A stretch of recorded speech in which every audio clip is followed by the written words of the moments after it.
주시는 말씀 함께 보시겠습니다. 누가복음 15장 11절부터 32절 말씀입니다. 누가복음 15장 11절부터 32절 찾으셔서 저와 한 절씩 교독하실 때 제가 먼저 11절 봉독해 드리겠습니다. 또 이르시되 어떤 사람에게 두 아들이 있는데 그 둘째가 아버지에게 말하되 아버지여 재산 중에서 내게 돌아올 분깃을 내게 주소서 하는지라. 아버지가 그 살림을 각각 나누어 주었더니 그 후 며칠이 안 되어 둘째 아들이 재물을 다 모아가지고 먼 나라에 가 거기서 허랑방탕하여 그 재산을 낭비하더니 다 없앤 후 그 나라에 크게 흉년이 들어 그가 비로소 궁핍한지라.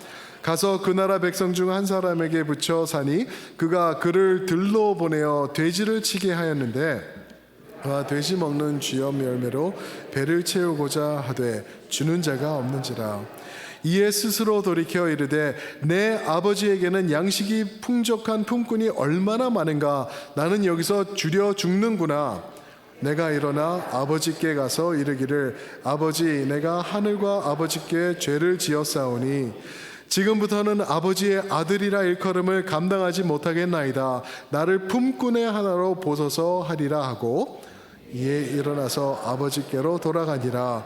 아직도 거리가 먼데 아버지가 그를 보고 측은히 여겨 달려가 목을 안고 입을 맞추니 아들이 이르되 아버지 내가 하늘과 아버지께 죄를 지었사오니 지금부터는 아버지의 아들이라 일컬음을 감당하지 못하겠나이다 하나 아버지는 종들에게 이르되 제일 좋은 옷을 내어다가 입히고 손에 가락지를 끼우고 발에 신을 신기라. 그리고 살찐 송아지를 끌어다가 잡으라. 우리가 먹고 즐기자. 이내 아들은 죽었다가 다시 살았으며 내가 잃었다가 다시 얻었노라 하니 그들이 즐거워하더라. 맏아들은 밭에 있다가 돌아와 집에 가까이 왔을 때 풍악과 춤추는 소리를 듣고 한 종을 불러 이 무슨 일인가 물은데 대답하되 당신의 동생이 돌아왔음에 당신의 아버지가 건강한 그를 다시 맞아들이게 됨으로 인하여 살찐 송아지를 잡았나이다 하니 그가 노하여 들어가오자 하지 아니하거늘 아버지가 나와서 권한대 아버지께 대답하여 이르되 내가 여러 해 아버지를 섬겨 명을 어김이 없거늘 내게는 염소 새끼라도 주어 나와 내 벗으로 즐기게 하신 일이 없더니 아버지의 살림을 창녀들과 함께 삼켜버린 이 아들이 돌아오매 이를 위하여 살찐 송아지를 잡으셨나이다. 아버지가 이르되 예 너는 항상 나와 함께 있으니 내 것이 다 내 것이로되 이 내 동생은 죽었다가 살아났으며 내가 잃었다가 얻었기로 우리가 즐거워하고 기뻐하는 것이 마땅하다 하니라. 아멘. 아멘. 오늘 이 본문 말씀을 가지고 돌아오지 않는 탕자라는 제목으로 말씀을 전해주실 우리 심수영 목사님은 우리 성도님들 잘 아시는 목사님이시죠. 우리 목사님은 아까 말씀드린 대로 저희 교단에서 M&A Mission to North America에서 이제 한인 사역, 한인 교회들을 이렇게 코디네이트 해주시고 섬기시는 사역으로 이렇게 새로 사역을 시작하신 목사님이십니다. 그 전에는 아틀라나 조지아에 있는 새 교회를 개척하셔서 22년 동안 잘 이끌어 나오시고 성장시키신 목사님이십니다. 우리 목사님 나오실 때 우리 보내주신 하나님께 감사합니다 하며 영광의 박수 올리면서 우리 목사님을 맞이하겠습니다.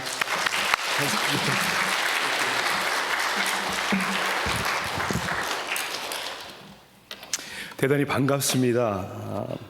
제 기억에 한 2년 반 전인가요?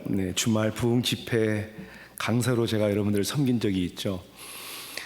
저는 그때를 잊지 못합니다. 아마 평생 잊지 못할 거예요. 왜냐하면 제가 집회하는 주일날 그 당시 여러분의 담임 목사님이 사임을 발표하셨어요.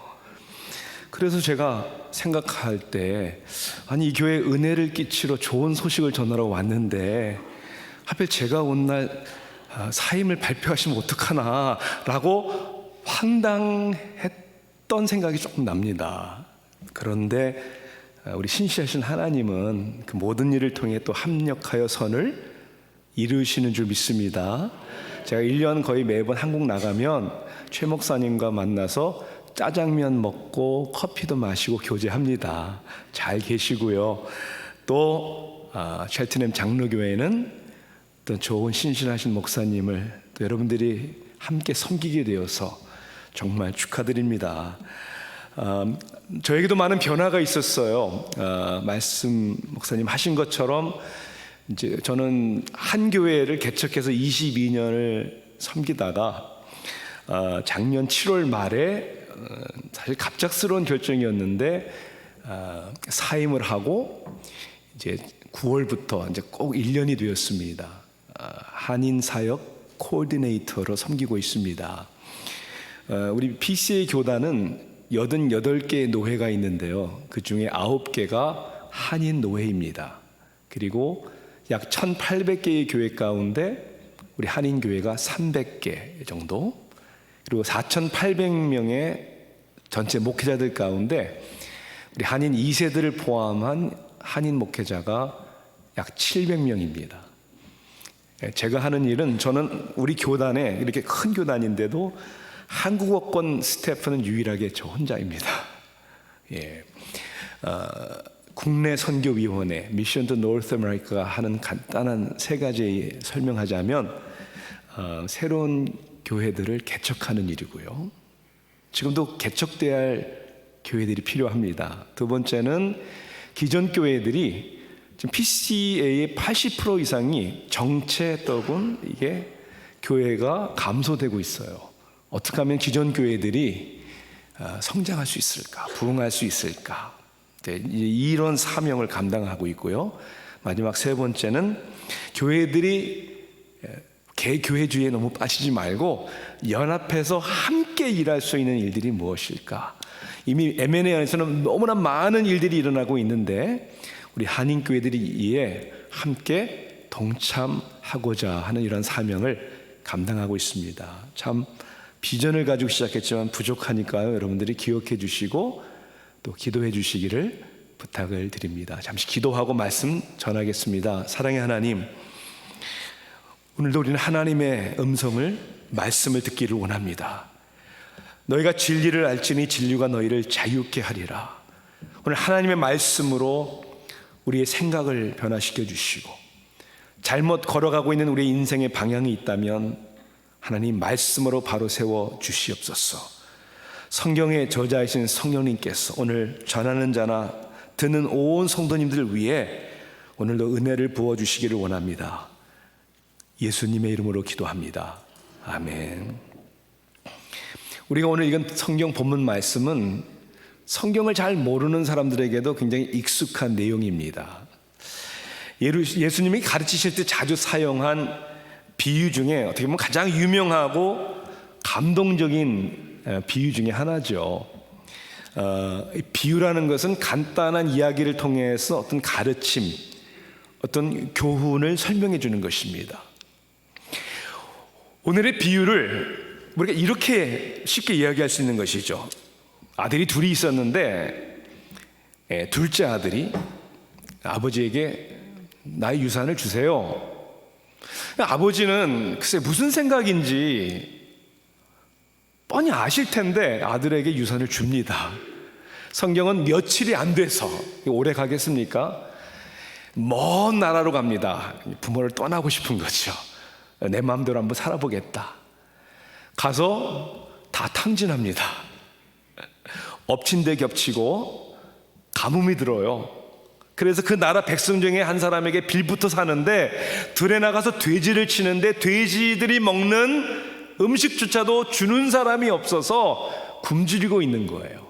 인생의 밑바닥을 치는 거죠. 그때 생각이 나는 거예요. 내가 이렇게 고생할 게 아니다. 우리 아버지 집에는 품꾼들도 풍족하게 양식을 먹는데, 그리고 이제 아들이 아니라 나 그냥 하인처럼 취급해 주세요. 그런 마음으로 돌아오는데 아버지가 반겨주잖아요. 끌어안고 입을 맞춰주고 옷을 입혀주고 반지를 끼워주고 살진 송아지를 잡아 잔치를 열어줍니다. 해피엔딩? 여기서 안 끝나요. 들에서 일하던 첫째 아들이 돌아오다가 다 소리를 듣는 거예요. 이 무슨 소리지? 하인이 얘기를 합니다. 당신의 동생이 돌아왔는데 지금 잔치가 벌어지고 있습니다. 큰아들이 화가 났어요. 아버지가 나와서 설득을 하는데도 잘 듣질 않습니다. 그래서 아버지가 이 비유의 마지막에 이렇게 얘기하는 것이죠. 내 동생이 죽었다 살아났고 잃었다가 얻었는데 우리가 즐거워하고 기뻐하는 것이 마땅하지 않냐. 때로는 우리가 마땅한 것을 놓칠 때가 많다는 거예요. 그래서 이 비유의 제목을 다들 뭐라고 얘기하죠? 돌아온 탕자. 여러분 어렸을 때 혹은 중고등부 때 교회에서 선극할 때 이거 다 해보지 않으셨어요? 돌아온 탕자 이야기. 혹시 탕자 역할을 맡아보신 분들 있으세요? 예, 그 출세하는 건데. 예. 근데 저는요 본문을 제목을 붙이자면 오늘 설교 제목처럼 돌아온 탕자가 아니라 돌아오지 않은 탕자라고 저는 제목을 붙이겠습니다. 아니 탕자가 돌아왔는데 그게 무슨 이야기예요? 정말 탕자가 돌아왔습니까? 그것은 오늘 본문 속에 진정한 탕자가 죄인이 누구냐에 따라 다르게 볼 수 있는 것이죠. 누가 진짜 탕자입니까? 누가 진짜 죄인입니까? 누가 아버지의 뜻을 잘 모르고 아버지를 오해하고 누가 아버지의 마음을 가장 아프게 합니까? 그리고 결국 회개하지 않는 사람이 누굽니까? 맏아들이에요, 맏아들. 누가복음 15장에는 예수님의 비유가 세 가지가 나옵니다. 잃은 양의 비유, 잃은 동전의 비유, 그리고 잃은 아들의 비유예요. 자, 그런데 예수님께서 왜 이 비유를 말씀하셨을까? 그리고 특히 누구를 향하여 이 비유를 말씀하시는 것일까를 이해하는 게 굉장히 중요합니다. 그래서 1절, 2절, 3절을 보면 그 배경을 우리는 알 수가 있어요. 이렇게 되어 있죠. 15장 1절에 모든 세리와 죄인들이 말씀을 들으러 가까이 나오니. 누가 말씀을 들으러 나왔다고요? 죄인들과 세리들이. 그런데 2절에 바리새인과 서기관들이 수군거리기 시작을 합니다. 이 사람이 죄인을 영접하고 그 음식을 같이 먹는다 하더라. 이 사람은 예수님이에요. 예수님이 죄인들과 세리들이 오는데 그들과 함께 음식을 같이 먹는 것에 대해서 수군거리며 정죄하며 판단합니다. 예수님이 그 얘기를 다 들은 거죠. 다 그들의 마음도 다 알고 계시잖아요. 3절에 이 세 가지 비유를, 그리고 오늘의 본문의 비유를 그들에게 하시는 이유가 있다는 거예요. 3절에 예수께서 그들에게 이 비유로 이르시되, 그들이 누굽니까? 서기관들과 바리새인들이에요. 그들을 향해 하는 얘기예요. 수군거리는 사람들, 자기들의 생각과 판단에 기준 이하의 그러한 세리와 창기들, 그 죄인들을 예수님이 영접하고 함께 음식을 먹는 것에 대해서 못마땅히 여기고 반발을 일으키는 그 사람들을 향하여 주신 말씀이라는 거예요. 오늘 본문에 나오는 이야기도 마찬가지예요. 큰아들은 몸은 아버지와 함께 늘 있었지만 마음은 아버지와 항상 멀리 있는 사람이었습니다. 겉으로 보면 훌륭한 사람이죠. 책임감이 강한 사람이죠. 여러 해를 섬기면서 스스로 뭐라고 얘기를 하면 자기는 아버지의 명을 어긴 적이 한 번도 없다, 이 정도로 자신만만하게 이야기하는 사람입니다. 그런데 그 속을 가만히 들여다보면 아버지에 대한 오해와 쓴뿌리가 많은 사람이에요. 더욱이 아버지의 깊은 마음을 이해하지 못하는, 죽었는 줄 알았는데 살아 돌아온 아들, 그것을 기뻐하시는 아버지의 마음을 이해하지 못하는, 다시 이야기하자면 그에게는 동생이 귀한 것이 아니라 물질이 더 귀한 거예요. 그러니까 누가 탕자입니까? 누가 아버지의 마음을 가장 아프게 하는 사람입니까? 큰아들이에요. 이 비유는 그 당시에 바리새인들과 서기관들만의 이야기가 아니라는 거예요. 지금도 끊임없이 자아중심적이고 율법주의적 행위중심적으로 살아가고 있는, 어떻게 보면 교회 안에 있는 많은 바르게 살고 있다라는 종교인들에 대한 이야기란 말입니다. 우리 교회 안에 무엇이 필요하다고 여러분 생각하십니까? 첼트넘 장로교회에 가장 필요한 것이 뭐라고 생각하십니까? 여러 가지 다양한 좋은 프로그램이 아니에요. 좋은 넓은 시설도 아니에요. 2세 사역자들을 좀 우리가 잘 구해야 되는데 그것도 아니에요. 그 필요한 것들이에요. 저는 확신합니다. 오늘 말씀을 통해서 저와 여러분의 삶에도 첼트넘 장로교회에 가장 필요한 것은 다시 복음을 듣는 것입니다. 복음으로 우리가 다시 거듭나는 것입니다. 그 복음의 메시지에 우리가 사로잡혀야 하고 그 복음의 메시지대로 우리는 살아야 하는 것이죠. 비록 실수와 실패로 둘째 아들은 인생의 바닥을 쳤지만 아버지의 자비로우심, 즉 아버지가 나를 받아주실 것이라는 그 믿음으로 돌아온 아들은 복음을 이해하는 아들이었고요, 반대로 겉으로 보기에는 책임감 있고 자기는 실수하지도 않고 아버지를 거역한 적이 한 번도 없다고 자신만만했던 큰아들은 아버지에 대해서 인색하고 둘째 아들을 받아주고 잔치를 벌이는 아버지를 정죄하고 부당하다고 생각한, 즉 복음을 이해하지 못하는 사람.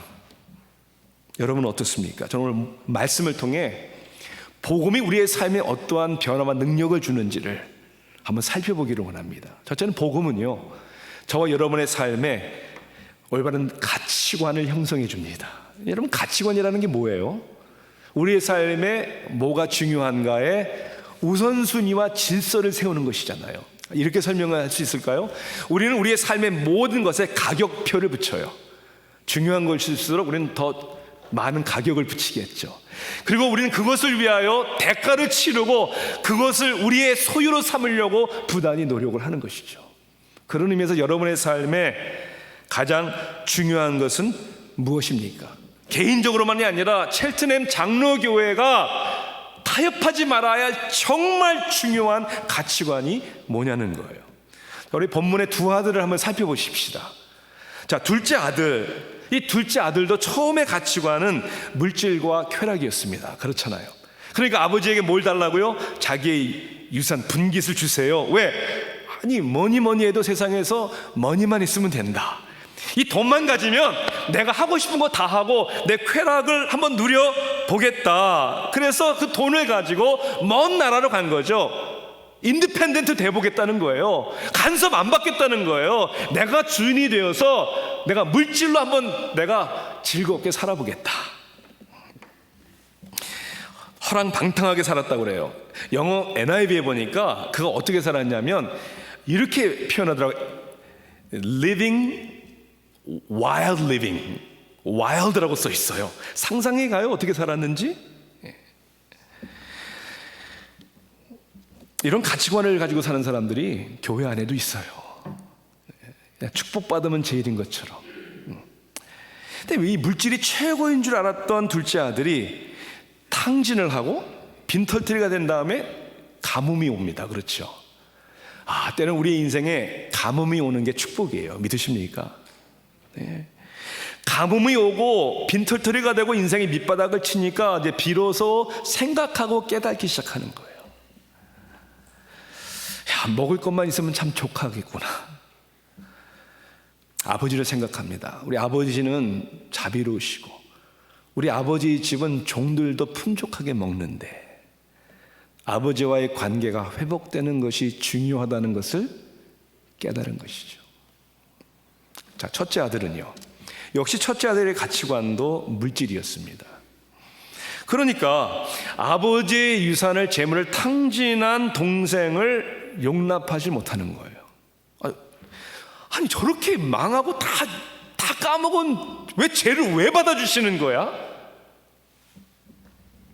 그리고 그런 놈에게 옷을 입혀주고 잔치를 베풀어 주시고, 그런 아버지의 판단이 용납이 안 되는 거예요. 동생은 이뤄도 물질은 손해보기 싫다라는 큰아들, 이게 잘못된 가치관이라는 것이죠. 이게 바리새인들이 그런 거예요. 아니 세리와 죄인들이 나오는데 그게 못마땅한 거예요. 어떻게 저런 사람들을 받아줘? 그리고 심지어 21세기를 사는 우리들 가운데 이런 큰아들의 모습이 우리 안에, 교회 안에 있는 거예요. 예전에 아주 선배 목사님들이 그런 얘기를 했어요. 목회를 할 때 교회 위기가 언제 오냐면, 교회 분쟁이 언제 일어나냐면 늘 두 가지 때문에 일어난대요. 교회 건축할 때, 그 다음에 또 하나는 뭘까요? 직분자 세울 때. 여러분, 이거 슬픈 일 아닙니까? 다투고 분쟁한다는 게 슬픈 게 아니에요. 복음을 모른다는 게 슬프죠. 복음이 중요한데 그걸 놓치고 있다는 게 슬픈 거죠. 하나님의 관계보다도, 하나님의 영광보다도 우리가 영향력을 끼치고 선한 우리의 모습을 통해서 전도를 해야 되고 영혼을 구원해야 되는데, 그것보다도 건물과 직분과 타이틀이 더 중요시 여겨지는 가치관이 잘못된 거죠. 교회만이 아니라고 생각합니다. 여러분의 삶에는요, 부부 관계 속에서 여러분의 가치관이 뭡니까? 부모와 자녀와의 관계 속에서 정말 중요하다고 생각되는 것이 무엇입니까? 아들과 딸이 있어요, 저희한테는. 근데 우리 아들이 청소년 시기에는 참 평탄하지가 않았어요. 저와의 관계가. 뭐 여러 가지 이유가 있겠죠. 뭐 사춘기를 지나니까, 애가 민감하니까, 뭐 혹은 목회자의 가정에 일어나는 영적 전쟁이기도 하고요. 여러분 그거 이해하세요? 목회자 가정 하나 무너뜨리면 마귀가 되게 좋아합니다. 그래서 어려움이 많이 있는 거예요, 때로는. 물론 또 우리 아들이 굉장히 성숙하지 못했어요. 우리말로 하면 싸가지 없는 거죠. 그런데 이제 돌아보면요, 정말 중요한 원인은 가치관이 잘못되었던 아버지의 문제였습니다. 지금 제가 현재 살고 있는 아틀란타는 그래도 한인 사회가 굉장히 커요. 제가 23년을 살고 있는데 여러 가지 정말 비극적인 사건들이 많이 일어났습니다. 그 중에 가장 제 마음을 아프게 하는 비극적인 일들은 청소년 아이들이 죽는 거예요. 교통사고로 죽기도 하고, 아파서 죽을 수도 있고, 자살해서 죽는 경우도 많고요. 때로는 쉬쉬하느라고 원인도 모르게 죽었다라는 얘기가 있어요. 한 번은 아틀란타에서 목회하시는 목사님의 아들이 죽었어요. 원인도 얘기하지 않고 쉬쉬하는. 근데 되게 충격이었어요. 저는 충격. 왜 충격이었냐면 이런 생각을 해보게 된 거죠. 제 아들 친구였어요. 같은 또래. 내 아들도 언제라도 사고나 어떤 이유였거나 자살이라도 할 수 있겠구나. 남 이야기가 아니구나. 정신이 번쩍 든 거예요. 그러면서 이런 기도가 나왔어요. 정말 제 마음에다 진심으로 이런 기도가 나왔어요. 하나님, 그냥 우리 아들이 그저 내 곁에 행복하게 있어만 주면 고맙겠습니다. 여러분 그렇게 기도해 보셨어요?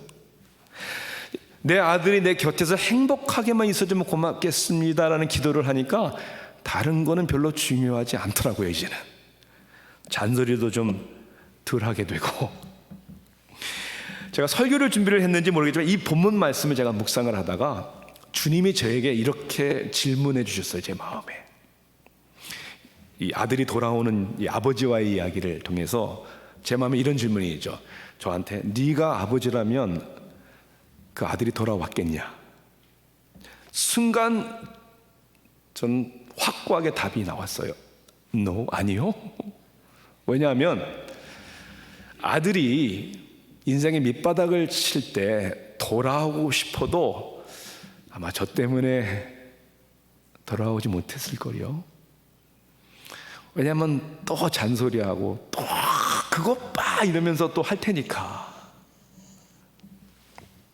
그래서 저는 또 이렇게 기도했어요. 그 말씀을 도전받고, 주님, 우리 자식들이, 특히 아들이 세상의 밑바닥을 치고 모든 사람들에게 정죄를 받는다 할지라도 그 아들이 돌아오게 하는 아버지가 되게 해주세요. 보니까 아들이 변하고 돌아와야 되는 게 아니라 제가 변화되고 돌아와야 하는 일이었더군요. 한번 여러분에게 물어보고 싶어요. 여러분의 삶 속의 관계 속에 뭐가 그렇게 중요합니까? 돈이요? 애들 공부하는 학위요? 그건 우리가 살아가는데 필요한 것들이지 본질적인 건 아니란 말입니다. 비본질적인 걸 따지다가 세상을 다 얻어도 생명을 잃으면 무슨 소용이 있겠느냐라고 성경은 말씀하고 있죠. 자식의 생명보다, 자식의 신앙보다, 자식의 행복보다, 그리고 자식과의 관계보다 더 중요한 것이 어디 있습니까? 첼트넘 장로교회는 죄인이 회개하고 돌아오는 것을 기뻐하시는 교회입니까? 아멘이 좀 약해요. 죄인이 회개하고 돌아오는 것을 기뻐하는 교회입니까? 좀 더 제가 정확하게 좀 더 직설적으로 질문할게요. 이 교회가 죄인이 회개하고 돌아오게 하는 그런 교회입니까? 그게 더 중요하지 않아요? 누구라도 올 수 있는, 은혜를 사모할 수 있는 교회. 대부분의 교회는 안 그렇다고 저는 생각해요. 솔직하게 얘기하자면. 새로운 사람이 방문해도 잘 환영도 잘 안 합니다. 나와 상관없는 것처럼. 여러분들은 누군가를 전도하셔서 교회에 정착하게 하신 적이 있으십니까? 뭐 전도까지는 너무 부담스럽고요.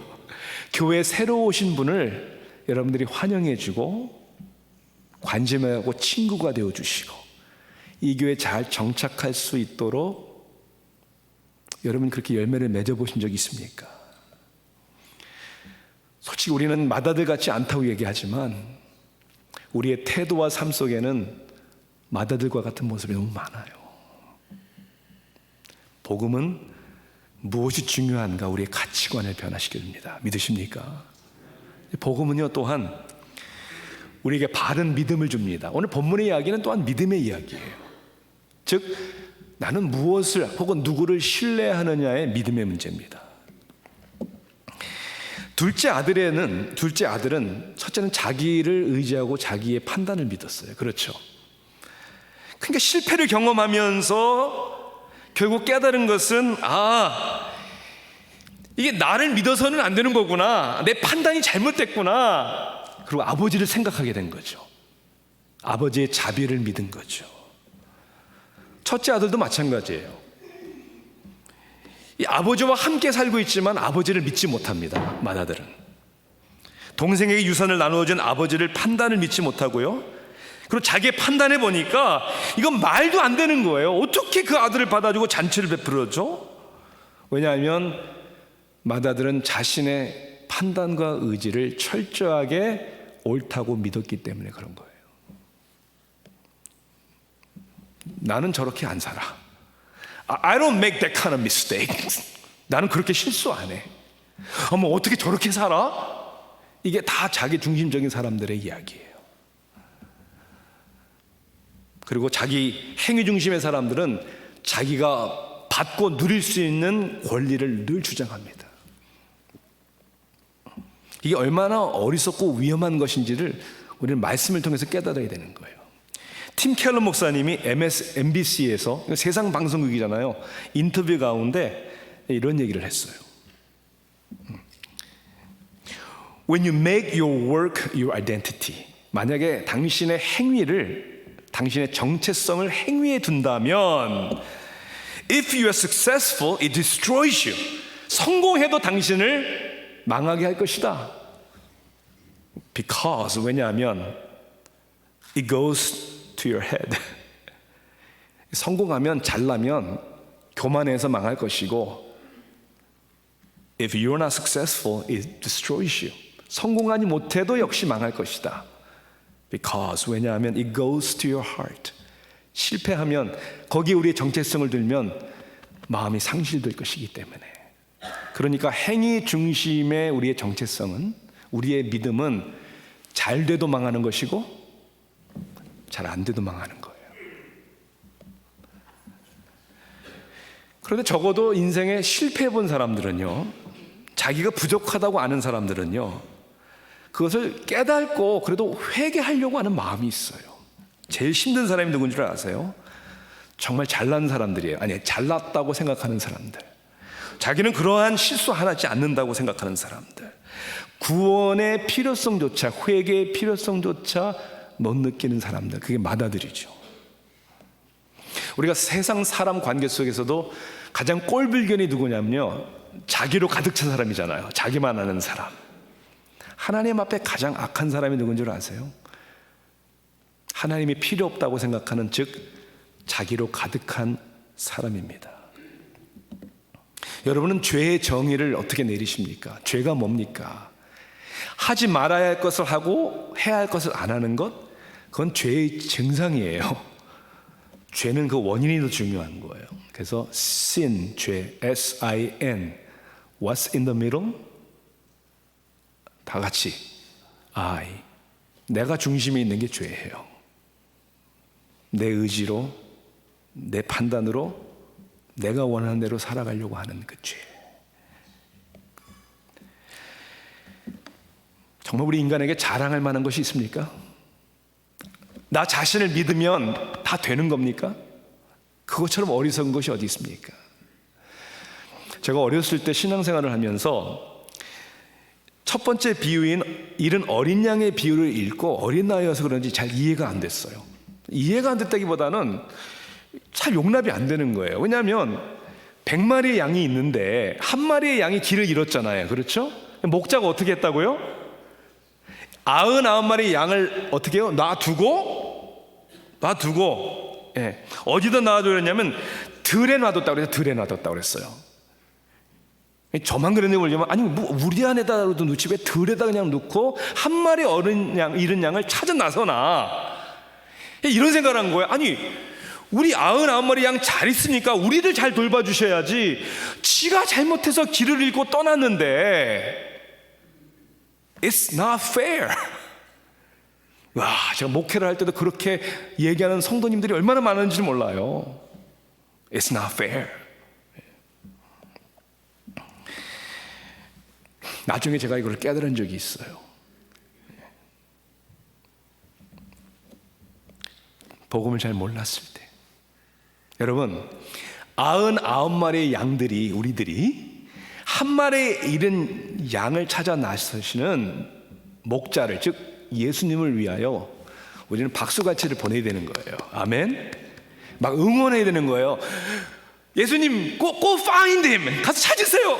돌아올 때까지 우리 중보, 아니 뭐 그건 아니겠지만 뭐 중보기도 할게요. 기다릴게요. 이래야 되는 거예요. 왜냐? 여러분 잘 들으세요. 어느 날 우리도 어떤 날이 올 수 있다? 우리도 길 잃을 날이 올 수 있어요. 여러분 길 안 잃어버리셨어요? 인생의 실패 경험 안 해보셨어요? 인생에 밑바닥 쳐보신 적 없어요? 저 있어요. 목회하면서도 밑바닥 쳤고요. 사망의 음침한 골짜기를 다녀본 적도 있어요. 그때마다 제가 확신했던 저의 믿음은 뭐였냐면, 그러한 인생의 밑바닥에서 아무 소망이 없는 제 삶 속에 주님은 여전히 나를 찾아와 주실 것이다. 주님은 포기하지 않으실 것이다. 나를 붙들어 주실 것이다. 끝까지 나를 놓지 않으실 것이다. 이 믿음이에요. 이 믿음이 있는 사람들은 다른 잃은 사람, 헤매는 사람, 고통당하는 사람들을 이해하고, 동생이 돌아왔을 때 아버지와 함께 안아주고 환영해주고, 그렇게 해야 되는 거 아니에요? 그렇게 살아야 되는 거 아니에요? 아들 녀석이 저한테 텍스트를 보낸 적이 있어요. 텍스트를. 제 아들이 좀 말이 좀 없는 아이예요. 말 잘 안 해요. 이제 자기가 그 당시에 자기의 행동에 대해서 저와 아내가 좀 뭘 못마땅하게 여긴다는 것을 느꼈던 것 같아요. 이렇게 보냈더라고요. 텍스트를 그대로예요. I know you guys haven't been happy with me lately. 근래 아빠 엄마가 자기를 못마땅하게 생각한다는 걸 자기가 안다는 거예요. 그리고 이렇게 얘기해서 그래서 I'm gonna talk to Carissa. Cariss는 여동생이에요. 둘이 아주 친해요. 자기 여동생하고 얘기해서 sort some things out. 자기가 정리할 거 좀 정리하고 그렇게 해보겠다. 제가 그 텍스트를 받았을 때 정말 마음이 아팠어요. 왜 마음이 아팠냐면 우리가 엄마 아빠가 자기를 not happy with, 못마땅하게 생각한다고 느낀다는 것이 너무 제가 가슴이 아팠어요. 미안했어요. 그래서 제가 이렇게 텍스트를 보냈어요. Sorry to make you feel that you are not happy with me.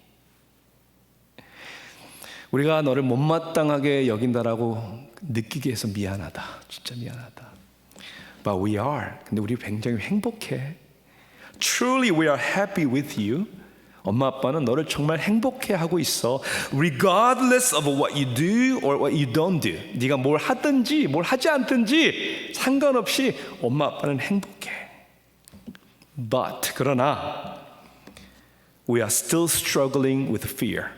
엄마 아빠는 아직도 두려워하는 게 있어. Fear of what terrible things might happen to you. 너에게 뭐 안 좋은 일이 일어날까 봐. 그래서 두려운 것뿐이야. I am a sinner still learning to trust God and to trust you. 아빠는 여전히 죄인이고 하나님을 더욱 신뢰하고 너를 더욱 믿어주는 일에 I'm struggling. 아빠 아직도 부족한 것 같아. Forgive me, Joshua. 자슈아 용서해 줄래? For not trusting God and not trusting you more. 하나님을 더 내가 신뢰하지 못하고 너를 믿어주지 못하는 것을 정말 용서해 줘. 우리가 하나님을 믿는 사람들이기 때문에 서로 믿어줘야 되는데 어떻게 보면 서로 믿지 못하는 이유는 하나님을 믿지 않기 때문에 그런 거예요.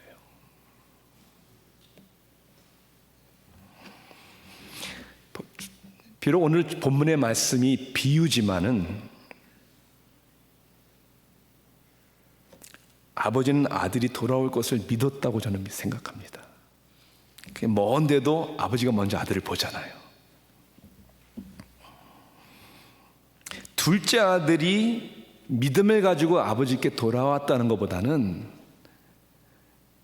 아버지의 믿음이 아들을 돌아오게 한 거예요. 우리의 구원, 개혁주의 신앙의 구원도 마찬가지죠. 여러분이 주님을 선택했기 때문에 구원을 받은 게 아니고요. 맞습니까? 하나님이 창세전에 무조건적으로 여러분을 먼저 선택해 주셨기 때문에 그 하나님의 부르심 가운데 나오게 된 줄로 믿습니다. 이러한 하나님의 주권과 전적인 은혜의 개혁주의 신앙인들이 우리의 삶 속에 무엇을 의지하고 신뢰하며 살아야 되겠습니까? 하나님의 주권을 믿기 때문에 서로 믿어줄 수 있고 기다릴 수 있고 하나님의 은혜의 통로가 될 수 있기를 주님의 이름으로 축원합니다. 복음은 이런 위대한 우리의 신앙을 갖게 하는 거예요. 자, 끝으로 마지막은요. 복음은 우리의 관점 혹은 세계관을 다 바꿔버립니다. 어떻게 바라보느냐가 참 중요하잖아요. 오늘 본문은요. 가장 중요한 두 관점에 대해서 얘기를 합니다. 첫째는 나 자신을 어떻게 보느냐 이거고요. 두 번째는 하나님을 어떻게 보느냐 이 두 가지의 관점입니다. 자, 둘째 아들과 첫째 아들의 얘기를 또 하죠. 둘째 아들은 결국 아무 공로도 자격도 없는 자기를 보게 된 거죠. 이제 나 아들이라 일컬음을 받을 자격이 없습니다. 반면에 첫째 아들은 자기를 어떻게 봅니까? 의로 가득 찬 자기를 봅니다. 나는 이런 사람인데, 그리고 동생과 비교해 볼 때 나는 아버지의 명을 거역해 본 적도 없고 당연히 내가 대접을 받아야 되는데 자기의 권리를 요구합니다. 자신을 잘못 보는 거예요. 아버지를 어떻게 보냐, 더 나아가서는 우리가 하나님을 어떻게 보느냐라는 신론적인 관점이 중요하다는 거예요. 둘째 아들은 아버지에 대한 선한 생각을 한 거죠. 아버지는 자비하셔서 종들도 풍족하게 사는, 나는 그 아버지에게 돌아가야 되겠다. 첫째 아들은요, 아버지를 부당하게 봅니다. 나는 잘못한 것도 없고 열심히 일해왔는데 나를 위해서는 벌과 즐겁게 해주신 일이 없더니 아버지의 살림을 창기들과 함께 날려버린 아들에게는 송아지를 잡으십니까? 라고 하는, 때로는 우리가 그렇게 하나님에 대해서 원망하고 불평할 때 있지 않아요? 하나님 전능하시고 사랑의 하나님이라며요. 근데 왜 내 삶 속에 이런 고통이 있습니까? 왜 아픔이 있습니까? 왜 부당하다고 생각되는 일들이 일어납니까? 여러분, 하나님을 혹시 의심하십니까? 하나님의 주권을 여러분 부정하십니까? 그 가운데 하나님의 선한 뜻이, 목적이 있다는 것을 여러분 잊고 계십니까? 이제 오늘 말씀, 이제 아침 일찍 일어나서 이제 본문을 또 묵상하고 하면서가 이 설교 준비할 때 보지 못한 부분을 제가 또 오늘 발견하고 놀랐어요. 왜냐하면 오늘 본문을 보면요, 둘째 아들이 달라고 그랬는데 아버지가 어떻게 했냐면요, 살림을 각각 나눠 주었더니 그랬어요. 각각 나눠 줬다는 말이 뭐예요? 둘째 아들에게만 준 것이 아니라 첫 아들에게 줬어요. 그리고 아들에게 설득하잖아요. 내게 다 네 거다, 다 얘기하잖아요. 근데 이게 안 들리는 거예요. 사두개인들과 바리새인들이 예수님 옆에 앉아 있는데도, 말씀하는데도 말씀이 들어오질 않는 거예요. 이게 중요한 겁니다.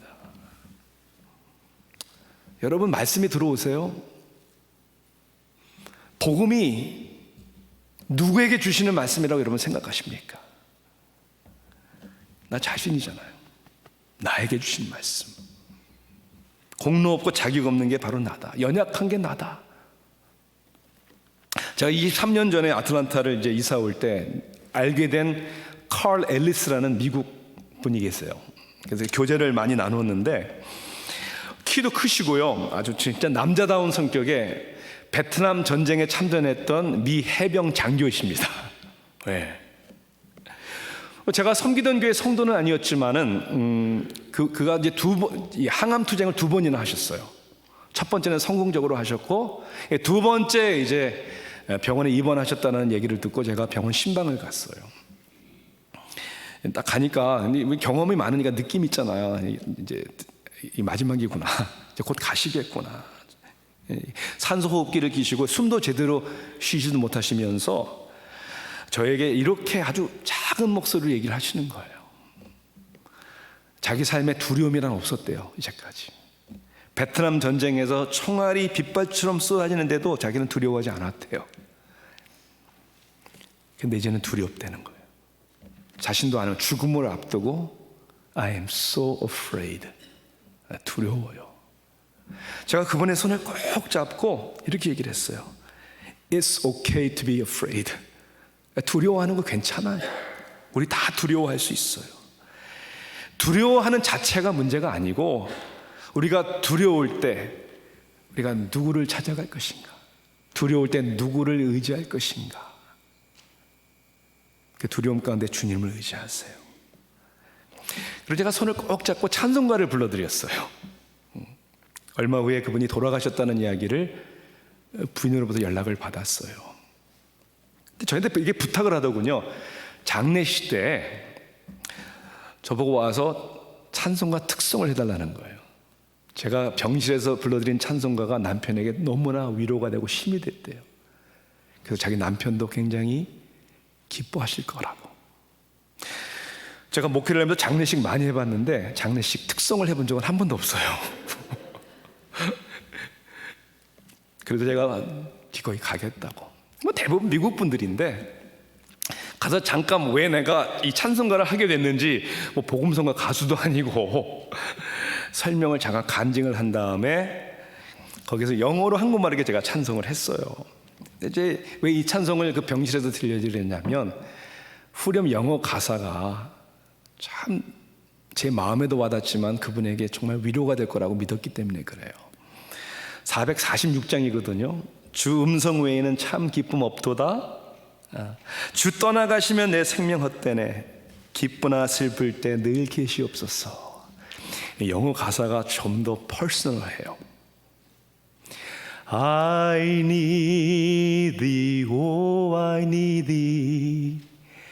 Every hour I need thee. Oh, bless me now, my Savior. I come to thee. 난 주님이 필요합니다. Every hour. 매 순간 주님이 필요합니다. 나를 복 주시옵소서. 주님 주께로 나아갑니다. 수고하고 무거운 짐진 자들아, 다 내게로 오라. 내가 너를 쉬게 하리라.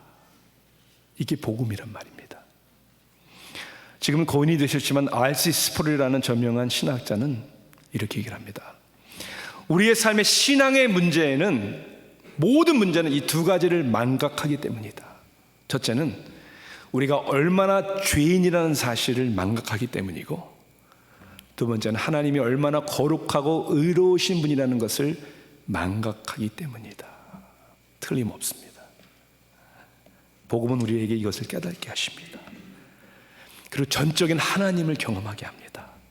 그리고 하나님의 은혜가 나에게 왔기 때문에 다른 사람들에게도 그 은혜가 임하기를 원하고, 그 은혜가 임할 때 축하해주고 박수해주고, 그 은혜를 경험할 수 있도록 우리는 기도하고 그 은혜의 통로가 되는 삶을 살게 되는 것이죠. 결론으로 본문의 맏아들은 책임감이 아주 많은 것 같지만 가장 중요한 일에는 책임을 지지 않는 사람들이었습니다. 자기 동생을 사랑하지 않는 책임이죠. 돌아온 동생을 기뻐하는 아버지의 뜻을 이해하지 못하고 그 잔치에 참여하지 않습니다. 자기만 아는 율법주의적인 무책임한 복음과 은혜를 모르는 사람입니다. 근데 복음이 여기에 있어요. 오늘 본문의 정말 핵심이 뭔 줄 아세요? 탕자 이야기도 아니고 맏아들의 이야기도 아니에요. 또 다른 맏아들에 대한 이야기예요. 또 다른 맏아들이 누굴까요? 이 비유를 말씀하시는 예수님에 대한 이야기예요. 왜냐하면 예수님은 우리를 위해서,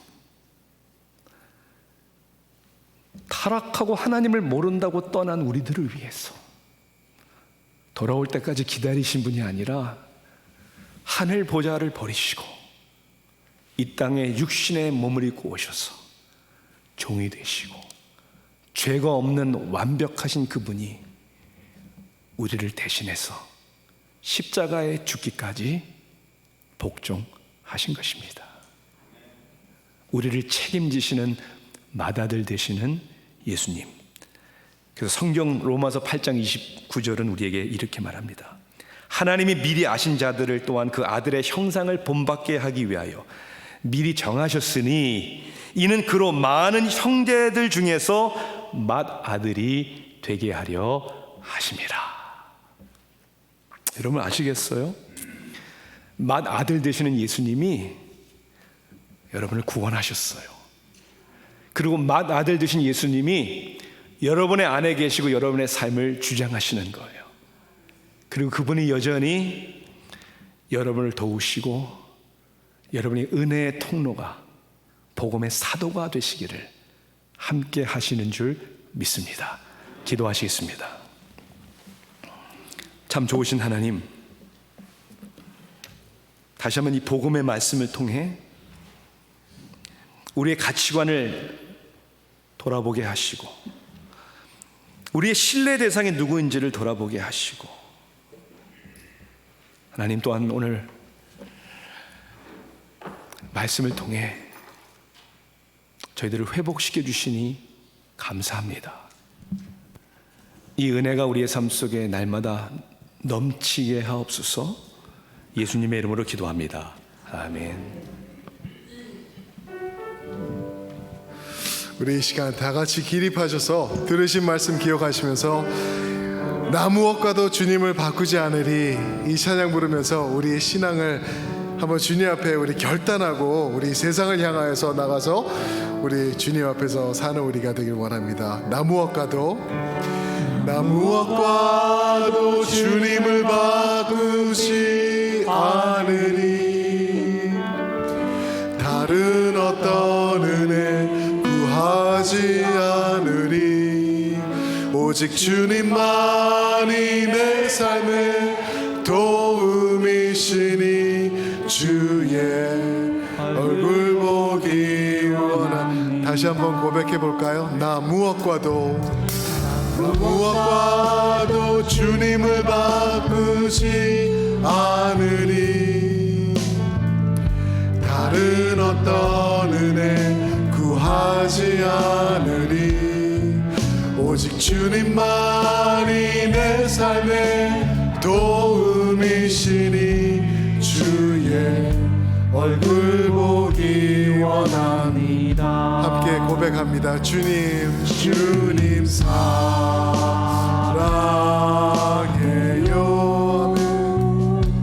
온 마음과 정성 다해 하나님의 신실한 친구 되기 원합니다. 나 무엇과도 주님을 바꾸지 않는 그 어떤 은혜도 다른 어떤 은혜 구하지 않겠습니다. 오직 주님밖에 없습니다. 주님만이 내 삶의 도움이시니 주의 얼굴 보기 원합니다. 다시 한번 고백해 보겠습니다. 나 무엇과도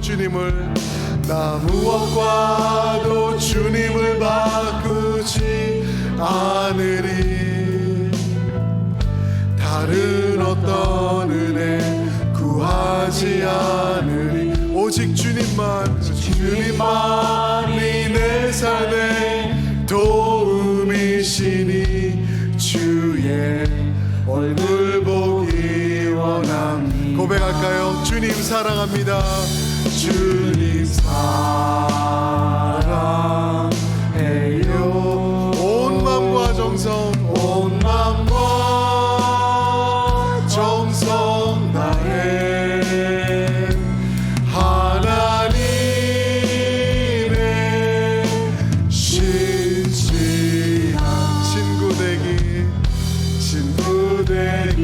원합니다. 주님 사랑해요. 온 마음과 정성 주님 사랑. 고백하십니다. 온 마음과 정성 다해 하나님의 신실한 제자 되기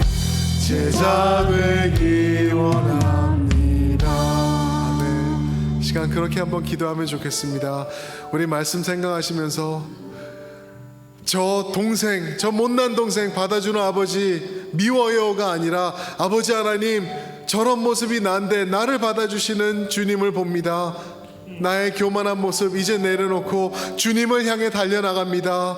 나의 모든 것을 위하여서 모든 것을 내려놓으신 주님을 사랑하기로 고백합니다.